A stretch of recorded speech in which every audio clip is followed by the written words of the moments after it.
Hello दोस्तों, CTET PYQs चल रहे हैं तेज़ी से। आप इन पर ध्यान दीजिए और जितना हो सके पीवाईक्यूज लगाइए। 2011 से लेकर 2022 तक के सारे पीवाईक्यूज आपको लगाने हैं, क्योंकि आपके लिए पीवाईक्यूज ही सबसे बड़ा रामबाण होता है। अभी तक सिद्ध होता आया है, ये मैं नहीं कह रही, आज तक का रिजल्ट बोलता आया है। ठीक है, चलिए। तो ये CDP चल रही है। ये CDP की क्लास जो डेली लगती है वो आपको लेनी ही लेनी है। ओके, अगर चैनल पर नए हो तो सब्सक्राइब कीजिए और लाइक और शेयर करना ना भूलिए। चलिए, बाल विकास में पहला क्वेश्चन देख लेते हैं। बाल विकास में संवेदनशील अवधि का क्या अर्थ है? ये जो आपका डिस्प्ले टाइप क्वेश्चन आया है, पीवाईक्यूज लेकर आई हूँ मैं, वो लाने का तात्पर्य ये है कि आपको थोड़ी सी प्रैक्टिस ये भी बना के चलनी है कि हमारा जो एग्ज़ाम है वो कुछ इस मोड में होगा, कुछ इस प्रकार से होगा। आपको अभी से हैबिट लेके चलनी है। ओके, तो और दूसरी बात, आप क्वेश्चन को देखिए। ये जो एग्जामिनर है वो किस प्रकार से क्वेश्चन को घुमाता जा रहा है और कहाँ तक घुमा रहा है, ये देखना है आपको। चलिए समझाते हैं हम। बाल विकास में संवेदनशील अवधि क्या अर्थ है? तो केवल संज्ञान और सीखने में तेजी से प्रगति से संबंधित अवधि है, या विशिष्ट क्षमताओं के विकास के लिए इष्टतम अवधि है, या वह काल जिसमें केवल भाषाई विकास की गति दी जा सके, या फिर वह अवधि जिसमें शारीरिक वृद्धि अपने चरम पर होती है। बताइए। जो आपकी संवेदनशील अवधि होती है, पहले तो आपको ये पता होना चाहिए कि संवेदनशील अवधि क्या सब पढ़ी हमने बाल विकास में।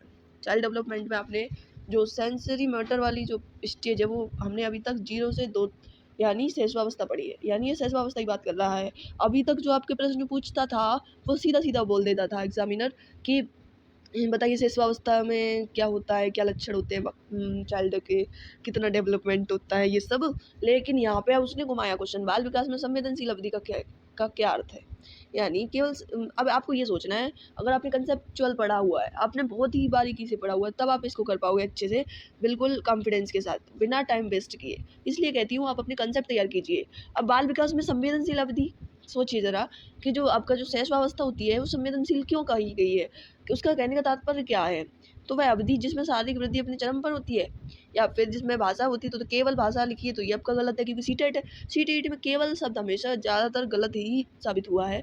और विशिष्ट क्षमताओं के विकास के लिए इष्टतम अवधि है, तो ये भी गलत है। केवल संज्ञान, ये भी गलत। तो आपका एक ही ऑप्शन बचता है, वह अवधि जिसमें शारीरिक वृद्धि अपने चरम पर होती है, यानी कि जो सबसे ज़्यादा वृद्धि हुई बच्चे की माँ के गर्भ में हुई, क्योंकि उसका जब कहीं अस्तित्व नहीं था वहाँ उसको शरीर प्राप्त हुआ।